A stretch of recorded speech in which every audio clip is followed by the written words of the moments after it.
Hi, and welcome to Generation Citizens' fourth annual Impact Update webinar. We are so excited to be talking to you all this afternoon. We're expecting a few more folks to join as everyone gets Zoom set up for perhaps the first time. So I'm going to click us along to an interactive element of today's webinar. We're doing what we can, which is actually a little trivia question that's going to pop up later in our conversation today. We've had one person vote already, and we want to pose a question to the group. What change would you guess we saw in students' interest in running for political office last school year as opposed to the year before? So do you think students last year were more interested than previous years in running for political office, less interested, or was there no change? And in order to vote, it's actually a really easy system. You can send a text message to the number 22333. First, just text the phrase Sarah Andes 728, and then you just simply have to text an A, a B, or a C, and it should show up with our live polling data immediately. So as folks are joining, let me give everybody just a minute to text your thoughts.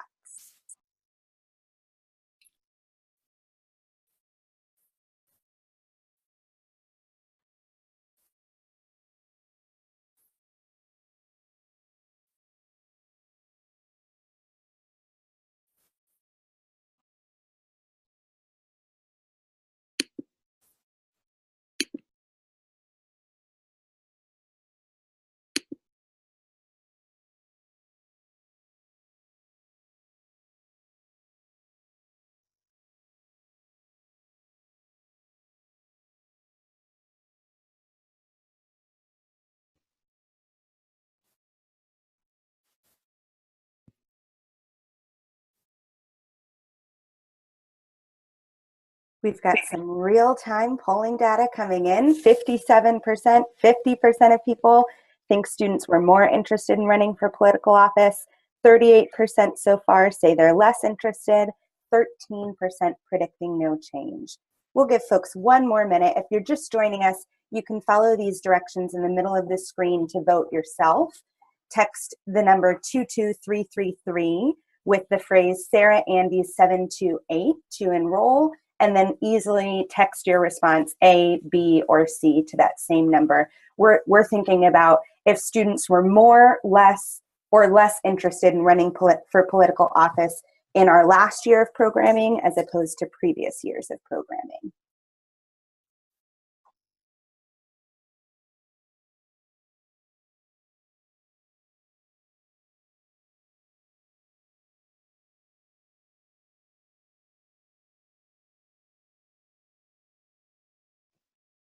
Thanks so much for your vote. So it seems like we've got the majority of folks suggesting that students were perhaps more interested in running for political office last year as opposed to years before. And we're excited to share with you the data that we found a little bit later in the presentation. But while we're speaking of tech involvement here, I also want to invite you to use the chat function that Zoom has if you click more on your screen, in order to offer questions that you have as we go throughout the presentation today. And we'll be having plenty of time to address those questions at the end, but don't feel compelled to save them until the end of the discussion. We'll be scrolling back up through the chat in order to answer any questions that come up for you at any time. And with that, I'm really excited to welcome you to our fourth annual Impact Progress Report webinar. In our time today, we will be going through some introductions so you know who's on the line with us, talking a little bit about Generation Citizen, the organization, and our evaluation methods, and then delving into learnings from our 2016-17 school year, thoughts about looking forward at this moment in time, and then answering questions that people are submitting either at the end of the call or in the chat function throughout. And with that, let me introduce myself. My name's Sarah Andes, and I'm Generation Citizen's National Director of Programming. On the call and joining us in facilitation later We'll also have Yasmin Makdavi, who works with Generation Citizen on measurement and evaluation, and Scott Warren, our co-founder and CEO.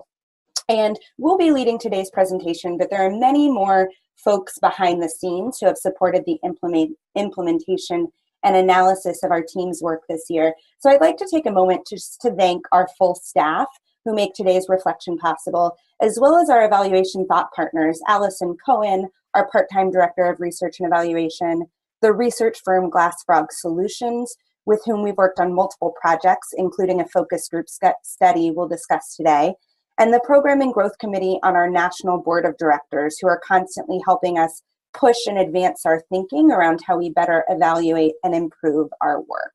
Which brings us to the purpose of our webinar today. And for this, I'll transition it over to Scott. Thanks, Sarah, and thanks so much to everyone for joining. This is the fourth annual webinar that we've done, so we try to do this once a year about this time of year, really to share our efforts, highlights, challenges with friends and supporters. And so I think it's important to note that this is not a briefing where we're going to do sort of a red or green light, Generation Citizens working or it's not working. But really focused on what are we doing well? What can we be doing better? What are external circumstances that our students are facing that may be contributing to some of the results that we're seeing in the classroom? And so this is really meant to be an open reflection. We try to be as honest in these exercises as we can be. And as part of that, we pride ourselves as an organization that really cares about engagement. It is sometimes challenging to be engaging in a webinar format, but to the extent that we do have this group chat, so I wrote earlier on the group chat, but we will have questions later. If you want to ask questions now or throughout, please feel free to do so. So really grateful, have a good number of people joining us for this reflection. We will, as Sarah said, be sending out our actual report. This is a summary of the long 20-page report at the end, and really want to learn with you. And so I think we continue to learn every year, and this year is no different. So I know that we probably have some folks that know Generation Citizen well. For those of you new, we just want to take a quick moment to go through what we actually do and what we actually aim to improve.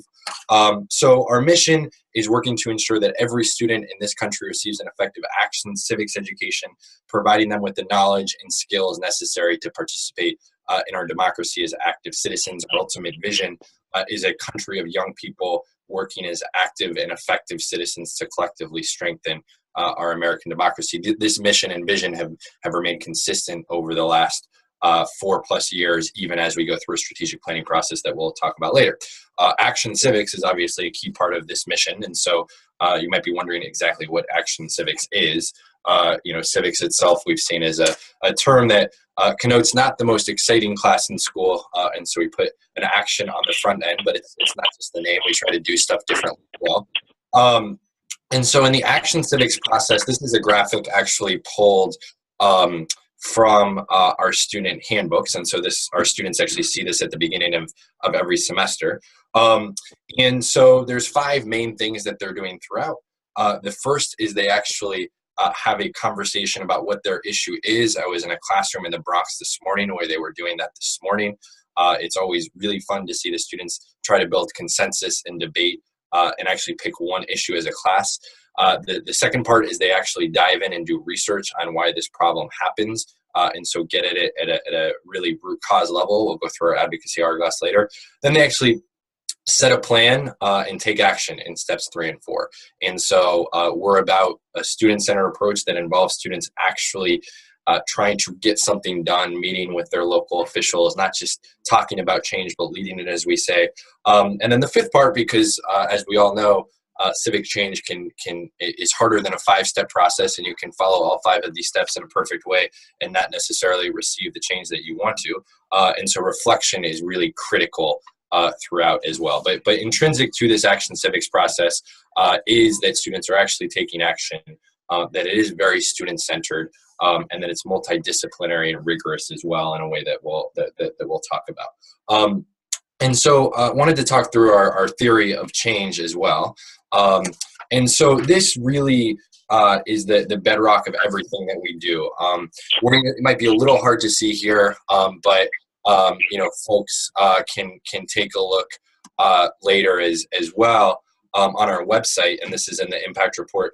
What I will note here is that the one of the box, the second to the far right, is that every young person in this country receives an effective action civics education. So that's similar to our mission. But it's important to note that our theory of change is really incumbent on students and students learning the skills, knowledge, and dispositions for the long term.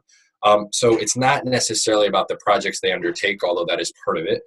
It's also, we work with college students. It's not necessarily about the college students, but much more about the students that we that we actually work with. And so that all is intrinsic to our theory of change, and we really see our evaluation as evaluating whether we're actually being effective in hitting this theory of change. I think everything that we do is related to that. Quick history. My co-founder and I launched GC informally in 2008. We established the organization in 2009. You can see a map of all of our efforts here. We expanded to Boston, New York, right after Rhode Island, expanded into the Bay Area in 2013. And last year, you can literally see getting beyond the coast in Oklahoma and Texas. And this is the first year where we have programming from Oklahoma and Texas. So that's exciting, and we'll see that as part of this. So into what we actually do, there's two core program models. We have a democracy coach-led model, which has been our traditional approach, in which we recruit and train college students to serve as near peers, actually working in the classroom with teachers to support this action civics curriculum, and then a teacher-led model. This is a newer approach in which we're working directly with teachers to implement this support. Massachusetts has been a site that has increasingly led this, and in our strategic plan, which we'll talk about later, teacher-led is an approach that we will continually be doing. I think there's three main components to our actual program work, either the DC-led or teacher-led. We have a curriculum, we have comprehensive training and support throughout as well. And so the evaluation that we'll talk about here will be a combination mostly of those models. We do three other things as well that we're not going to talk about as much in this webinar, but we have a community change fellowship program for alumni. Students that have excelled in the program get stipended political internships over the course of the summer. We worked with 49 young people in Providence, New York, and Boston last year. Really powerful program. We've just built a student leadership board, trying to take our mission to heart. And so we have young people from all of our sites who help advise Generation Citizen as well. So we just did a training with them this summer, 14 of our young people from 6 of our sites. And we try to build demand for action civics as well through advocacy, publishing reports, convening scholars and young people, and actually advocating for policy solutions. And so we will, those results on those projects are all in the actual impact report. So I wanted to conclude my part by talking about our actual advocacy hourglass, which is really germane to everything we do. And so this is a central framework. You'll see this in classes that you go into. The shape is purposeful. We joke that it used to mean a lot because people saw this in things like Yahtzee, but perhaps not anymore. But really going from a broad issue to something more specific and figuring out the root cause, and then taking some sort of real action. I think we often focus on, as a society, the big community issue, something like climate change, and then the tactics, something like protesting, which is great, but we're really about trying to figure out the middle and how students can take real action. So just to go through one specific example, there's a photo here that shows GC students from one of our classes at Lowell High School, the second largest high school in Massachusetts. So their community issue, their big issue was gun violence, its relationship with mental health and child safety. So to go down and figure out the root cause, they started researching, figuring out what other communities were doing, and actually had a goal of creating a gun buyback program for Lowell. So that was their actual goal, to create this gun buyback program to create the problem. of too many guns in their community. They met with the Lowell Police Department, the Sheriff, Middlesex County, the Lowell Health Department. All stakeholders signed on to the campaign. They raised money to make this happen. They worked with houses of worship, 21 nonprofit organizations, and then they actually had a day, which you can see here, where they actually collected 38 guns. And so that started in a GC class, and they actually got concrete stuff done. So we're really proud of what they accomplished there. If you have any reactions to that, please let us know throughout the chat. And I'm going to turn it over to Yasmin to go over some of our actual evaluation data.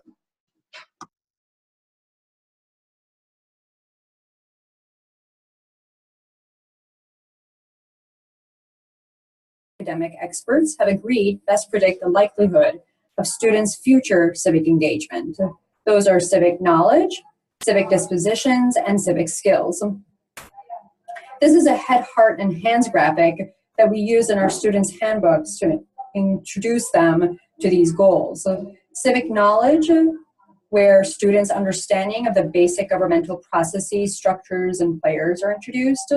Civic motivation or civic dispositions, students' desire to actively participate in the political process. And civic skills, which are students' ability to effectively interact with those processes, systems, and players.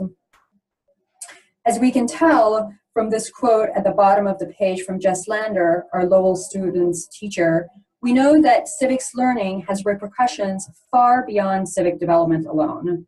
Action Civics simultaneously supports students' development of 21st century skills, socio-emotional skills, and academic social studies and literacy standards, among others. At this point in our evaluation, our organization is vigilant, however, about focusing on these three indicators. We assess our impact on students' civic development using a range of evaluation tools. We use classroom observations to offer immediate support to DCs, teachers, and classes, and to compile data on what's working best or stands to be improved upon in our classrooms for use in the analysis in the long term. We administer pre- and post-semester surveys to a sample of our students in order to gather information directly from students about their experiences. And we collect surveys at the middle and end of the semester from DCs and from in-person check-ins and end of the semester surveys from teachers in order to gather participant feedback on the program and to gain another perspective on students' experiences in the classroom. We also engage external partners in supplementary efforts, and this year, as Sarah mentioned, we ran a structured focus group study, which we'll discuss later in the webinar.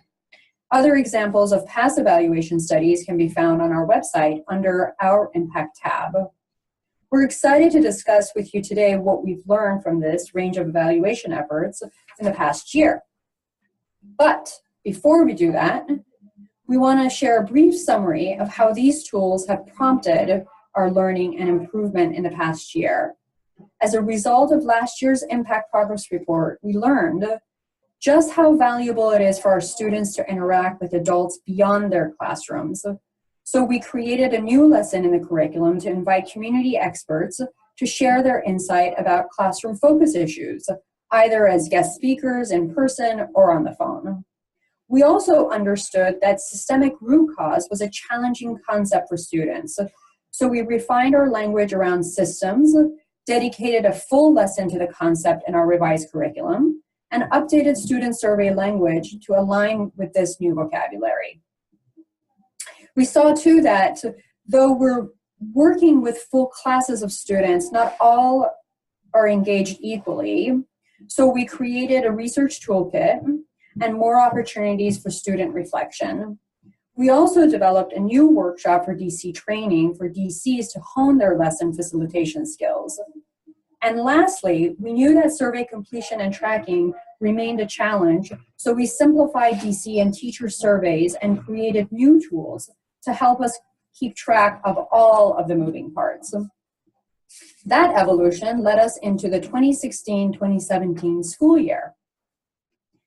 And in that time, we collected end of the semester surveys from 61% of our DCs and 57% of our teachers. as well as surveyed 46% of our school partners and 20% of our classrooms. The number of matched pre and post surveys, as you can see, completed by the same student, gave us a sample size of around 460 respondents. The demographics of our surveyed population shown here are generally representative of our student population at large. Keeping this slice of surveyed respondents in mind, here's what we accomplished overall in our programs over the course of last year. We work with nearly 10,000 students in partnership with more than 100 middle and high schools across 6 sites. And our work was supported by hundreds of college volunteers and community allies. And to those listening today who fall into either of those camps, thank you.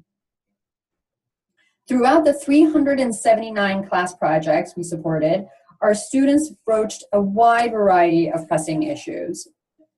This is a word cloud of our classroom focus issues from across the country. Their work spans from policing and homelessness to sexual assault, immigration, bullying, drug abuse, and so much more. It is with these contexts that they're learning how to drive change in their communities. And here's what we learned from their experiences over the past year. Sarah? Thanks, Yasmin. Before we dive into specifics, I want to ground us in a few major takeaways. It was a big learning question for us this year, what it would take to expand our program size and staff while maintaining quality, since, like Scott mentioned, we hadn't opened a new office since 2013. We were gratified to see students maintaining the strong outcomes and stakeholders the high satisfaction of previous years. Through this year's program analysis, we were reminded that our greatest need is to continue to hone in on ensuring that all students are engaged in the classroom. And speaking as a former classroom teacher, this is absolutely a universal challenge for educators that we're excited to work in partnership with them to broach. We've also observed a series of interesting changes in student surveys from years previous, which we hypothesize might reflect the influence of the broader political climate, and we're eager to reflect on those with you later in our conversation today. But first, we'd like to break down the data in a bit more detail. Teachers reported that 80% of their students last year increased their civic knowledge, a number slightly raised from the 78% of students teachers reported improving in civic knowledge in the previous academic year. Here are a few highlights we gathered from this section in total.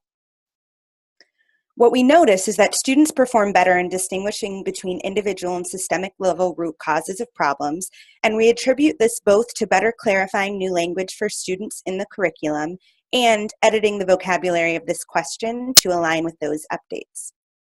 Students also continue to demonstrate gains in their understanding of how the local executive and legislative branches of government are structured and function. But we saw a 7% increase this year as opposed to a 26% increase last year in the number of students correctly answering these questions, which we'll talk about more later on in the conversation. And in previous reports and webinars, we've discussed the challenge of assessing civic content mastery in the context of an Action Civics course like ours, which is grounded in learning through a local issue-specific lens.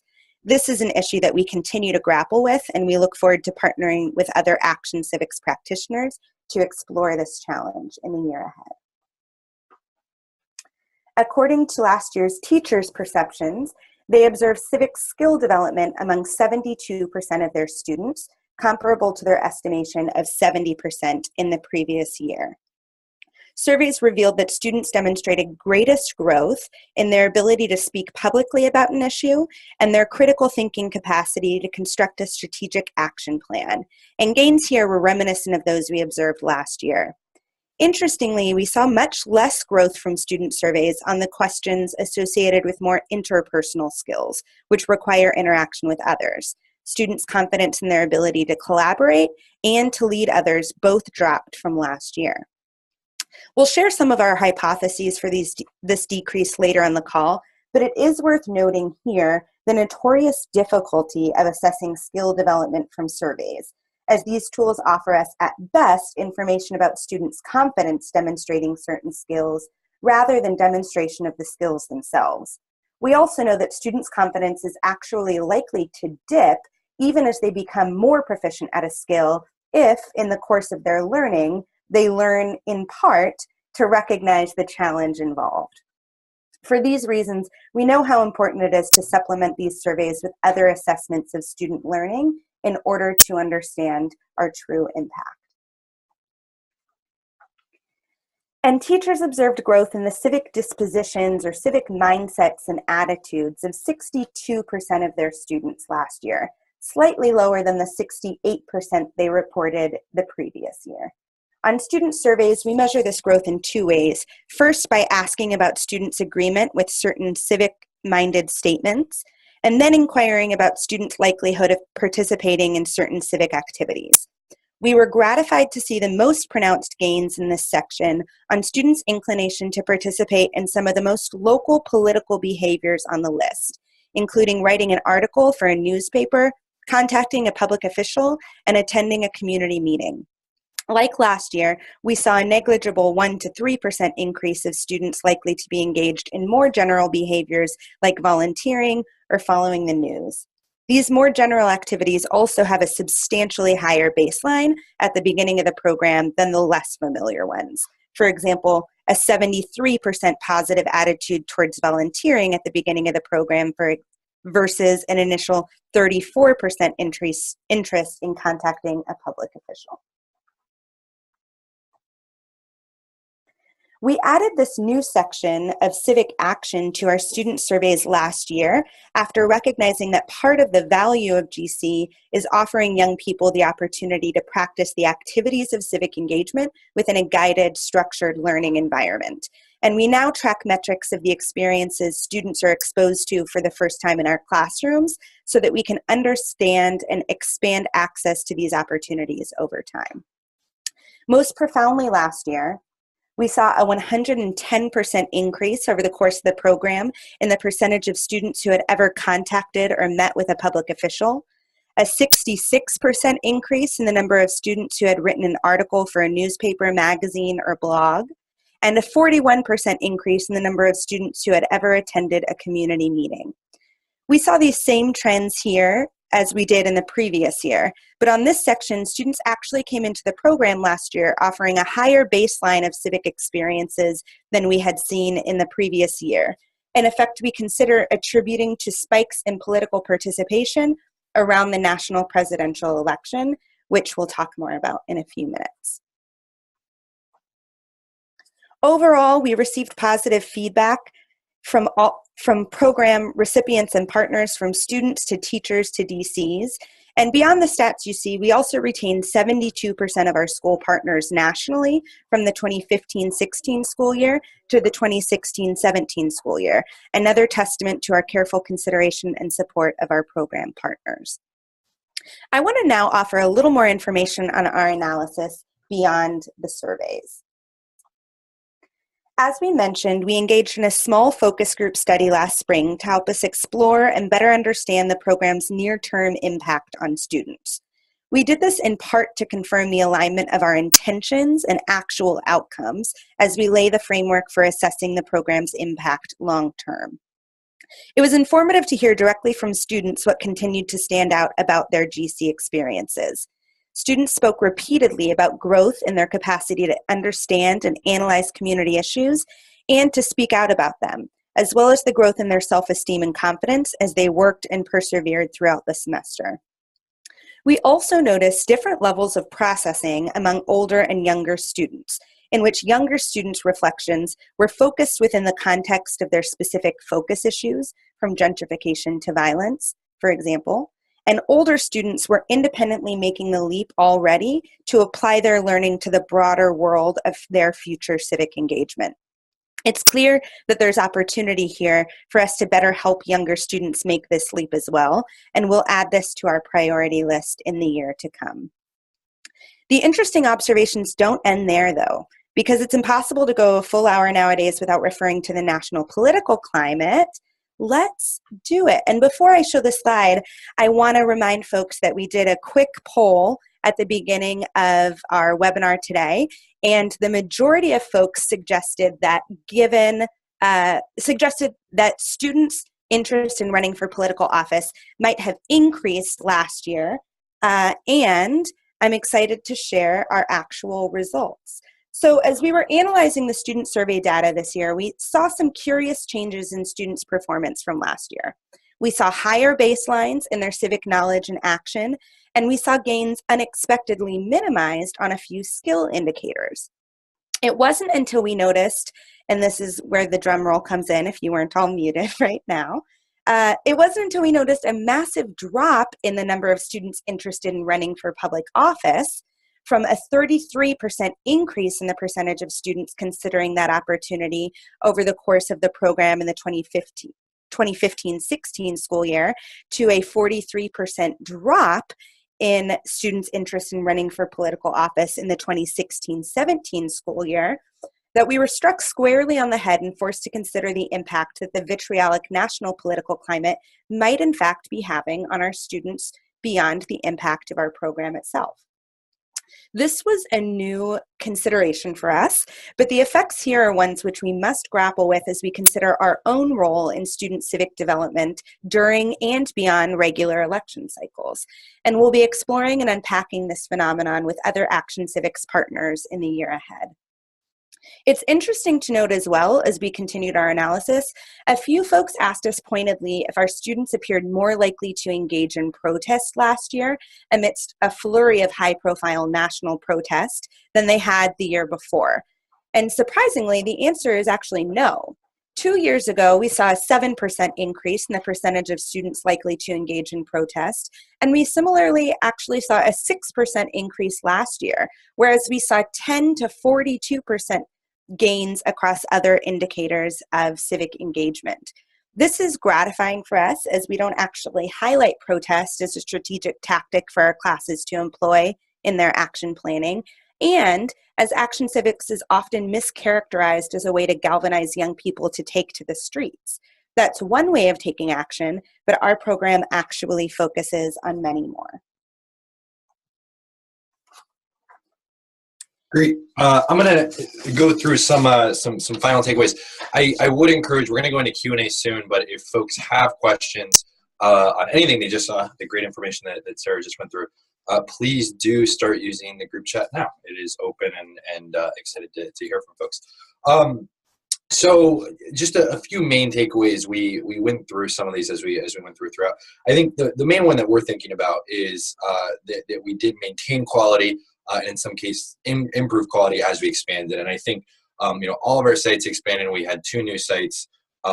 We had 40+% growth in our student population. A lot of times people talk about this growth, this breadth versus depth dichotomy. And I think the fact that we were able to not sacrifice quality as we grew is something that's worth noting and celebrating. And as we think about scale going forward, that's something that we'll continue to monitor. I think oftentimes folks think that as you scale, quality gets diluted. We're showing that that's not the case. Another thing that we did take away, so growth in civic skills continue to be a positive, but there's a need for continued innovation in our assessments of civic skills and motivation. A lot of this is imperfect in how we're gathering data. This is a new field. There's not a lot of assessments out there that we can borrow from. When we say that we want to learn from others, this is definitely an area that we want to figure out how we can measure things like skills and motivation better. And the political context slide that Sarah just demonstrated is a hypothesis more than anything else, and how can we track that in a little bit more of a robust way. Survey administration is something that we can continue to improve on. It's a lot of work for our team, and this whole tracking analysis process is something that does take a lot. And so we're constantly looking for ways to both expedite that and ensure that there's more surveys that come in and more are matching. And then, we work with in-school classrooms, so we work with all students. This is not a volunteer program. This is not an extracurricular activity, meaning that we're getting the students that want to be here and we're getting the students that we go into class and the last thing that they want to do is engage with the political process. And we want to make sure that we are engaging all students, not just those interested or sparked by the material. I think we saw in our focus groups a little bit of what happens when we do engage students, and that we're not necessarily getting the same outcomes for those that we're not. So that's something that we'll continue to think about. And so one thing that we alluded to before is that partially because of the political climate, as Action Civics and Civics Education receives more attention, we put together a new strategic plan. You might have seen this in other places. We have three main priorities. I'm not going to go into them in detail because we can send you the plan, but one is strengthening the program portfolio. That literally means continuing to build the Democracy Coach program and building the teacher training development program. So there will be 2 programs. We'll expand our program footprint, and expansion while maintaining quality is something that is absolutely critical. We don't just want to expand. We want to make sure that the high quality that we care so much about continues to be at the core of our work. We're going to expand throughout the country, especially in rural areas, and largely trying to saturate schools. And so school culture is an area that we will increasingly look at to see if we're having any effect there. And then we mentioned our work advocating for Action Civics. We'll continue to do that largely at the state level. Happy to talk more about this. And our evaluation plans will mirror this strategic plan as well. So just a few things in terms of moving forward and what we're thinking about right now as it comes to evaluation. We've already made some curricular and training revisions in the past year to improve student engagement. We're introducing participatory action research, creating new resources for English language learners. We're going to differentiate our materials for middle and high school students. All of that we're in the process of doing. We're also committed to hiring our first full-time director of measurement and evaluation. Yasmin has done a great job of getting this process started, and we'll continue to work with her while getting someone to come on full-time. And we have feel like we have a strong foundation to build from here. And a lot of what we talk about here are things that we'll continue to do going forward.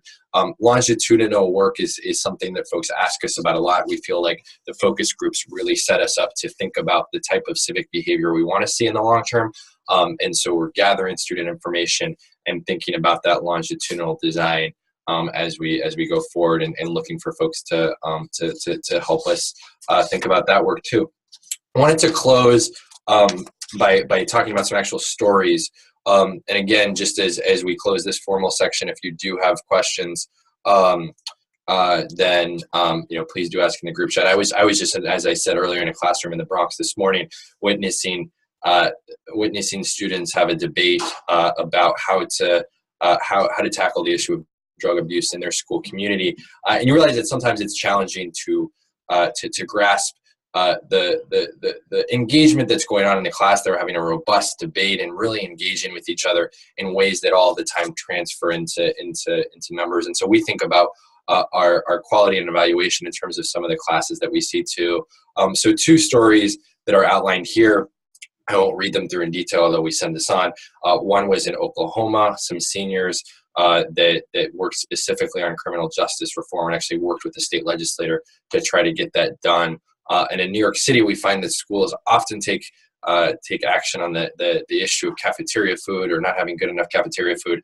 So these students actually wanted to raise the caliber of school cafeterias in terms of healthy food and sanitation. And so just like restaurants sponsor their own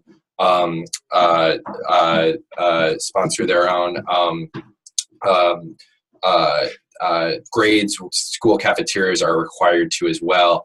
And so they got this bill passed, and so now school cafeterias will actually have their grades passed as well. And then the last story, as you can see here, a school from Central Texas in Bastrop, which is a little bit of a rural area outside Austin, thought that there weren't many activities for 14 to 16-year-olds and felt like young people didn't have enough voice. So they actually got young and youth advisory councils throughout the city, and the plan was approved. So you see some of these places where you're actually seeing young people recognize that their voices were matter. A young lady I was talking to this morning, when I asked her what was different about GC, she said it was an opportunity for young people actually to have their voices heard. And she felt like when she was in her everyday community or outside of schools, people didn't pay attention to young people. And so I think that at its core is part of what we're doing. It's difficult to capture that in data. We are dedicated to trying to do so, and I think you've seen a lot of good data here. But the effects that we're having are much more than you're just seeing on the screen. So the last slide I'll show you, we talked about our student leadership board, and so we have two of our students here, Darius and Ryan, pictured just a few months ago with former Secretary of State John King. You can see his quote here. And it was really exciting for us to have Darius and Ryan here after our first semester in Oklahoma and actually get to engage with the Secretary of Education. And it's powerful for us to think about what action civics can look like for Americans across this country. A lot of times when I talk about where we are, people ask us, why are you in Oklahoma? And I think this picture demonstrating the fact that we can have this effect all across the country is really exciting for us to show that we can really be effective anywhere. So that's the formal part of this webinar. Would love to encourage folks to ask questions in the chat room here, and we're happy to stick around and answer any questions that people might have on our data, on how we're thinking about the work going forward, on Generation Citizen in general. So you should be able to see at the bottom of your screen, it will say chat. And if you just pop that up, you should be able to ask any questions.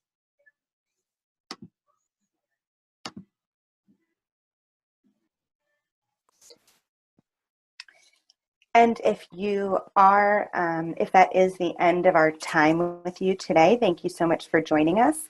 You're welcome to submit questions to everyone or to Scott, Yasmin, or myself independently. And I see one question here that is actually asking about if we noticed any variations in our new programming in Texas and Oklahoma last spring from our other coastal sites in which we work. And that's a great question. I'll take a stab at it first. We had so many question marks launching in Texas and Oklahoma for the first time, in part related to the experience of our students in the classroom, and in part related to the experience of working in these new communities, since so much of our work is really deeply tied to local political issues, local advocacy, local networks and communities. And the great news is we've got wonderful teams on the ground who are local in each of those places, who have built really strong communities and networks of support. And they've found really overwhelming demand for this type of educational experience, both from our core partner in the Central Texas site, Austin Independent School District, as well as from Oklahoma City Public Schools. We've seen really, wonderful support from the superintendent in Oklahoma City, for example. The other interesting thing that we've seen, we haven't yet noticed too many glaring differences in terms of our students' experience. So we saw project issues. We saw a lot of project issues last year in Texas focused on immigration. We saw issues focused on domestic violence, which we see across our sites. We saw Oklahoma topics centered around human trafficking, because Oklahoma City is at the nexus of a couple different highway networks, and then related to other problems of homelessness, of state funding of education, and other things that also seem to pop up in other sites. So we're excited to continue to explore that as we walk into our first full year of programming in the sites, and we will definitely keep you posted. Great. It looks like we have a question from National Board Member Michael Gallagher on the number of former participants for the focus groups. So we started with 14, and whether we'll do more focus groups. So I'll send that over to Yasmin and Sarah. I think this was definitely just the start of these focus groups, and we took a lot of time to put these questions together. But do you guys want to take a stab at that? Sure. Running our own focus group study was new for us, so we worked actually to develop the protocol for the model with Glass Frog Solutions, the research firm that I referenced that's based in Princeton, New Jersey. And their advice was, yeah, 14 is actually a good number. We decided early on that we were going to launch 4 focus groups, and their recommendation was to have no more than 5 students per focus group, because what we really want to do here is have a meaningful conversation to get as much information from students as possible, and encourage all students' perspectives to be shared, which sometimes doesn't happen in larger groups. So from our understanding, 14 was a good size from this. We definitely want to do more focus groups in the future. We will be engaging in some qualitative analysis this spring to explore some of the most productive and effective elements of our programming within our Democracy Coach program and within our teacher-led model. And we're interested in doing focus groups too, perhaps with democracy coaches, as we think about different ways that we're playing around with piloting aspects of their model to maximize their roles in the classroom. But it feels good now that we've got one project under our belts. Great, and a question from Julie that I'll toss over to Sarah. Do we understand if the increase in civic engagement is engagement on the local level or national level? Is engagement while they're working with GC, and do we have data on what is engagement and what's the topic? So this might be on some of the civic action research. Thanks, Julie. So do we understand if the increase in civic engagement is on the local level or national? That's a great question. All the questions that we've asked about in our surveys are focused on local civic behaviors. So we are interested in juxtaposing students' engagement in some of those local things, like attending local community events and submitting things to local papers, et cetera, as opposed to national, which we still need to get some stats about. And in terms of engagement while they're with GC versus after GC, all of our surveys are focused on students' experience, mostly during the course of the program. So we asked, have you ever done this before at the beginning of the semester? And then we asked, have you done this before at the end of the semester, in order to learn what's going on in those months in between. Our focus group study was concentrated then on students' behavior after the program, anywhere from 4 months to 16 months after they've concluded their Generation Citizen classes. One of the interesting challenges in really exploring these rates of civic engagement that I would posit is shared across the field is actually the difficulty of aggregating civic engagement data. It's really easy to collect voting rates, particularly federal for national elections, et cetera. It's a lot harder to consistently compare civic engagement behaviors, especially on a more local level. Are we thinking about, to what extent is a community meeting defined? To what extent are we measuring folks' engagement with their neighbors and their following or contributions to local newspapers, or all of these other things with much less standards to track and assess? That's one of the reasons why this is a really exciting time to be engaged in this work, because there's a lot of interest in figuring out how to assess these metrics better. But it's also a hard one, because this is something that academics and researchers and practitioners like us are challenged with across the field, I'd say. I don't know if that was helpful, Julie, but. Great. Any last questions from folks? We will send around all of this in much more detail. If you want a good nighttime reading, we have our impact report, which is about 20 pages of this and more. And so would love to talk to folks. Looks like someone's hands raised, but if you are not able to unmute people, but if there's any last group chats that or questions that folks have, and you can definitely get in touch with us on an individual level as well.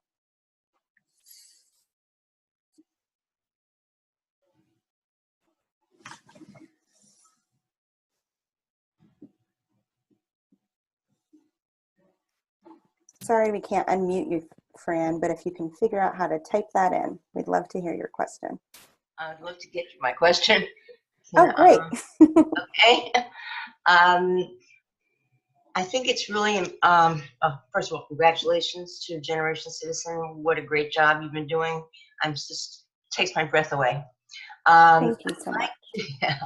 I would just like to comment on, of course, today's political environment might be a tremendous advantage to Generation Citizen, because it seems to me that on the national level, people are politicians just beginning to actually pay attention to the lack of civic knowledge that young people have and how it's affecting politics today. So you have people like Smirkomish on national television looking into the camera and saying 3 times, civic engagement, civic engagement, civic engagement. You have Michael Moore out there in a one-man show all across the country now talking about the same thing, about how important it is for students to understand. And of course, he's been the youngest activist I think we ever had in this country. And I think it's important to note about him and his work right now. So I'm just wondering, have you thought about taking advantage of this moment in time in the national arena? Yeah, thanks so much, Fran. And I think that's definitely what we're attempting to do. We are seeing that folks are talking about civics more. They're realizing the challenges of the fact that we have not prioritized this, that young people are not necessarily informed or even appreciate democracy. Some of the most startling statistics being around the fact that that young people don't think it's a good thing that we actually live in a democracy. So that's something that we are trying to figure out how to scale to really address that in a key way. And so that is something that in the years to come, hopefully when we have a report next year, we'll be able to speak more on where this momentum is led. So I think with that, we wanted to wrap up. Again, we will send the impact report around. Thank you all for attending, for your thoughtful questions, and for your support of Generation Citizen. And we look forward to continuing to learn with you in the year ahead.